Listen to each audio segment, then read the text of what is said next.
গাজায় ত্রাণ কেন্দ্রের কাছে ৮৭৫ ক্ষুধার্ত ফিলিস্তিনিকে হত্যা করা হয়েছে বললেন জাতিসংঘ। কোনোভাবেই পিআর পদ্ধতি চায় না বিএনপি বললেন সালাউদ্দিন। ড্রোন হামলার পর ইরাকে মার্কিন পরিচালিত তেলক্ষেত্র বন্ধ। আগামী রমজানের আগে নির্বাচনের ব্যবস্থা করতে হবে বললেন রিজভী। সর্বশেষ জানাবো ২০৩০ সালের মধ্যে ইউরোপে বড় যুদ্ধ হতে পারে বললেন ফ্রান্সের পূর্বাভাস। শিরোনাম শুনলেন, এবারে বিস্তারিত। গাজায় ত্রাণ কেন্দ্রের কাছে ৮৭৫ ক্ষুধার্ত ফিলিস্তিনিকে হত্যা করা হয়েছে জানালেন জাতিসংঘ।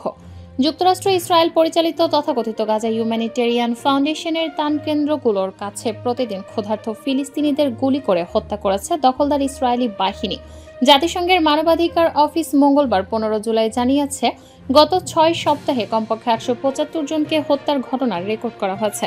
মানবাধিকার অফিস বলছে, নিহতদের বেশিরভাগই গাজা হিউম্যানিটেরিয়ান ফাউন্ডেশন সাইটের আশেপাশের এলাকায় নিহত হয়েছেন। ২০১ জন অন্যান্য ত্রাণ কেন্দ্রের কাছে প্রাণ হারান। বিশেষজ্ঞরা বলছেন, জাতিসংঘের নেতৃত্বাধীন ব্যবস্থাকে এড়িয়ে গাজা হিউম্যানিটেরিয়ান ফাউন্ডেশনের নামে অবরুদ্ধ উপত্যকায় ফিলিস্তিনিদের হত্যার নতুন কৌশল নিয়েছে যুক্তরাষ্ট্র ও ইসরায়েল। মূলত নিজেদের ইচ্ছেমতো ধ্বংসযজ্ঞ চালিয়ে যেতেই বেসরকারি মার্কিন নিরাপত্তা সরবরাহ সংস্থাগুলোকে কাজে লাগানো হচ্ছে। জাতিসংঘের রিপোর্টে এ পর্যন্ত ৮৭৫ জনকে হত্যার তথ্য উঠে এলেও গাজা হিউম্যানিটেরিয়ান ফাউন্ডেশন বারবার তাদের ত্রাণ কেন্দ্রে কোনো ঘটনা ঘটেনি বলে অস্বীকার করেছে। জাতিসংঘ ভুল তথ্য দিচ্ছে বলে অভিযোগ করা হয়েছে। কোনোভাবেই পিআর পদ্ধতি চায় না বিএনপি বললেন সালাউদ্দিন। বিএনপি কোনোভাবেই সংখ্যানুপাতিক বা পিআর পদ্ধতিতে নির্বাচন চায় না বলে জানিয়েছে দলটির স্থায়ী কমিটির সদস্য সালাউদ্দিন আহমেদ। মঙ্গলবার ১৫ জুলাই ঐকমত্য কমিশনের সঙ্গে বৈঠক শেষে সাংবাদিকদের তিনি এসব কথা বলেন। সংবাদ সম্মেলনে সালাউদ্দিন আহমেদ বলেন, আজ ঐকমত্য কমিশনে ৩টি বিষয় ছিল, তার মধ্যে ২টি নিয়ে আলোচনা হয়েছে। প্রথমটি হচ্ছে দ্বিকক্ষ বিশিষ্ট পার্লামেন্ট নিয়ে। উচ্চকক্ষে এবং নিম্নকক্ষে কিভাবে নির্বাচন হবে সে বিষয়ে বিভিন্ন রকমের মতামত থাকার কারণে ঐকমত্যে পৌঁছায়নি। তবে দ্বিকক্ষ বিশিষ্ট পার্লামেন্ট সৃষ্টির ক্ষেত্রে মোটামুটি অধিকাংশ রাজনৈতিক দল একমত, কিন্তু তার গঠন প্রক্রিয়া কি হবে এ বিষয়ে ব্যাপক বিতর্ক আছে। তিনি বলেন, আমরা আমাদের আগের জায়গায় রয়েছে। ৩১ দফার ভিত্তিতেই দ্বিকক্ষ বিশিষ্ট পার্লামেন্টের জন্য প্রস্তাব করেছিলাম, যেখানে দেশের বিভিন্ন সেক্টরের বিশিষ্ট জন এবং সমাজের পিছিয়ে পড়া জনগোষ্ঠীর প্রতিফলন থাকবে। বিএনপি মনে করে সেই উচ্চকক্ষ হবে ১০০ আসন বিশিষ্ট বলে উল্লেখ করেন সালাউদ্দিন আহমেদ। তিনি বলেন, ব্যাপক আলাপ আলোচনার পর অনেক দলই ঐকমত্যে আসেনি। এমনকি কিছু দল দ্বিকক্ষ বিশিষ্ট পার্লামেন্টের প্রয়োজনীয়তা আছে বলেও মনে করে না বলে জানান বিএনপির এ নেতা। সংবিধান সংশোধনী সংক্রান্ত বিষয়ে আলোচনা হয়েছে জানিয়ে বিএনপির এই নেতা বলেন, বিদ্যমান বিধানে ২/৩ সংখ্যাগরিষ্ঠতার ভিত্তিতে সংবিধান সংশোধন হয়। আমরা সংবিধানের প্রস্তাবনা ৮,৪৮,১৪২ অনুচ্ছেদের পাশাপাশি তত্ত্বাবধায়ক ব্যবস্থা সংক্রান্ত অনুচ্ছেদ সংসদে পাশ হওয়ার পরও গণভোটের মাধ্যমে পাশ করার প্রস্তাব করেছি, সেটা গৃহীত হয়েছে। ড্রোন হামলার পর ইরাকে মার্কিন পরিচালিত তেলক্ষেত্র বন্ধ। ইরাকের স্বায়ত্তশাসিত কুর্দিস্তান অঞ্চলে মঙ্গলবার ১৫ জুলাই ড্রোন হামলার ফলে মার্কিন পরিচালিত একটি তেলক্ষেত্র বন্ধ করে দেওয়া হয়েছে। কুর্দিস্তানের প্রাকৃতিক সম্পদ মন্ত্রণালয় জানিয়েছে, দুধক প্রদেশের শারশাং তেলক্ষেত্রে হামলা হয়েছে। এই হামলা কুর্দিস্তান অঞ্চলের গুরুত্বপূর্ণ অর্থনৈতিক অবকাঠামোর বিরুদ্ধে সন্ত্রাসবাদের একটি কর্মকাণ্ড।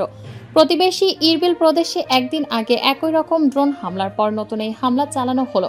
তবে কারা হামলা চালিয়েছে তা স্পষ্ট নয়। মার্কিন কোম্পানি HKN এনার্জি জানিয়েছে, স্থানীয় সময় সকাল ৭টার দিকে শারশাং ফিল্ডে তাদের একটি উৎপাদন কেন্দ্রে বিস্ফোরণটি ঘটে। স্থানটি সুরক্ষিত না হওয়া পর্যন্ত ক্ষতিগ্রস্ত সুবিধার কার্যক্রম স্থগিত করা হয়েছে। HKN এনার্জির বিবৃতিতে বলা হয়েছে, বিস্ফোরণের পর আগুন লেগে যায়, তবে কোনো হতাহতের ঘটনা ঘটেনি। জরুরি প্রতিক্রিয়া দলগুলো আগুন নিয়ন্ত্রণে এনেছে। গত কয়েক সপ্তাহ ধরে কুর্দিস্তান অঞ্চলে ড্রোন এবং রকেট হামলার ঘটনা ঘটে চলেছে। গতকাল কুর্দিস্তানে ৩টি বিস্ফোরক বোঝাই ড্রোন হামলার খবর পাওয়া যায়। এর মধ্যে একটি ড্রোন মার্কিন সেনাদের আবাসস্থল ইরবিল বিমানবন্দরের কাছে ভূপাতিত করা হয় এবং আরও ২টি খুরমালা তেলক্ষেত্রে আঘাত হানার ফলে বস্তুগত ক্ষতি হয়। আগামী রমজানের আগে নির্বাচনের ব্যবস্থা করতে হবে বললেন রিজভী। বিএনপির সিনিয়র যুগ্ম মহাসচিব রুহুল কবির রিজভী বলেছেন, দেশে অনেক সংকট থাকার পরও ডক্টর ইউনূস সরকারকে আমরা সবাই সমর্থন জানিয়েছি, কেননা এই সরকার শেখ হাসিনা সরকারের মতো বিদেশে অর্থ পাচার করবে না। জনগণের সেন্টিমেন্ট বুঝে, জনগণের রায় বুঝে আগামী রমজানের আগে জাতীয় সংসদ নির্বাচনের ব্যবস্থা করতে হবে। মঙ্গলবার 15 জুলাই দুপুর 1:30টায় কুড়িগ্রাম কেন্দ্র ঈদগাহ মাঠে জুলাই আগস্ট ছাত্র জনতার আন্দোলনে কুড়িগ্রামের 10 শহীদ পরিবারকে আমরা বিএনপি পরিবার এর পক্ষ থেকে সহায়তা প্রদান অনুষ্ঠানে এসব কথা বলেন তিনি বলেন, তারেক রহমানকে নিয়ে অপপ্রচারে নামবেন না, তাহলে আপনাদের নিজেদেরই ওপর অনেক কিছু নেমে আসবে। মিটফোর্ড হাসপাতালের সামনে সোহাগ হত্যাকাণ্ডে জড়িতদের শুধু বহিষ্কার নয়, তাদের বিরুদ্ধে মামলা দেওয়া হচ্ছে।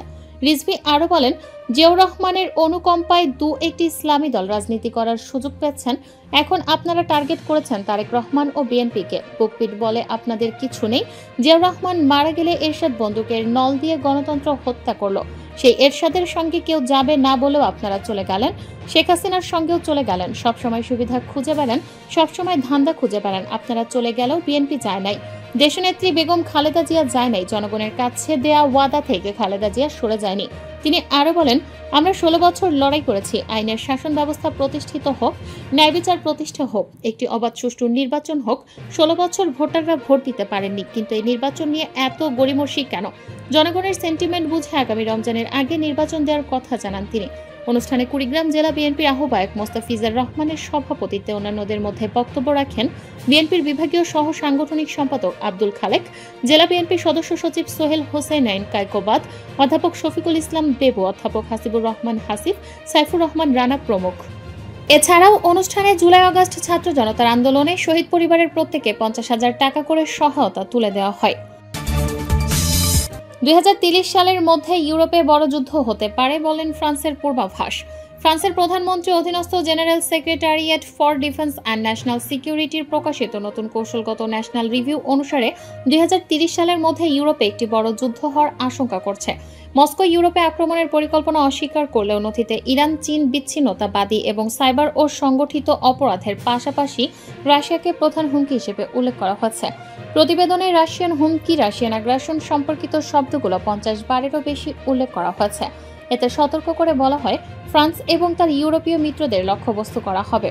এতে উল্লেখ করা হয়, আমরা একটি নতুন যুগে প্রবেশ করছি, যেখানে 2030 সালের মধ্যে ইউরোপে একটি বড় ধরনের উচ্চ তীব্রতর যুদ্ধের ঝুঁকি রয়েছে। প্রতিবেদনে বলা হয়, ফ্রান্সের স্বার্থ, তার অংশীদার ও মিত্রদের স্বার্থ এবং ইউরোপীয় মহাদেশ ও ইউরো আটলান্টিক অঞ্চলের স্থিতিশীলতার জন্য রাশিয়া সবচেয়ে সরাসরি হুমকি। এতে মস্কোর বিরুদ্ধে সাইবার আক্রমণ, নির্বাচনে হস্তক্ষেপ এবং হত্যার অভিযোগ আনা হয়েছে। ফরাসি পর্যালোচনাটিতে সতর্ক করা হয়েছে, রাশিয়া মলদোভা, বলকান বা পূর্ব ইউরোপীয় ন্যাটো সদস্যদের বিরুদ্ধে পদক্ষেপ নিতে পারে। এতে ইরান এবং চীনকে কৌশলগত হুমকি হিসেবেও উল্লেখ করা হয়েছে। ইরানের বিরুদ্ধে মধ্যপ্রাচ্যকে অস্থিতিশীল করার অভিযোগ তোলা হয়, আর চীনকে বিশ্বব্যাপী আধিপত্য বিস্তারের চেষ্টাকারী হিসেবে চিত্রিত করা হয়। পর্যালোচনাটির উপসংহারে বলা হয়েছে, ফ্রান্সকে অবশ্যই সামরিক বাহিনীকে শক্তিশালী করতে হবে এবং অর্থনীতিকে যুদ্ধ প্রস্তুতিতে স্থানান্তর করতে হবে। তথাকথিত হুমকি রোধে ফ্রান্স এবং ইউরোপ জুড়ে নতুন বিনিয়োগেরও আহ্বান জানানো হয়েছে।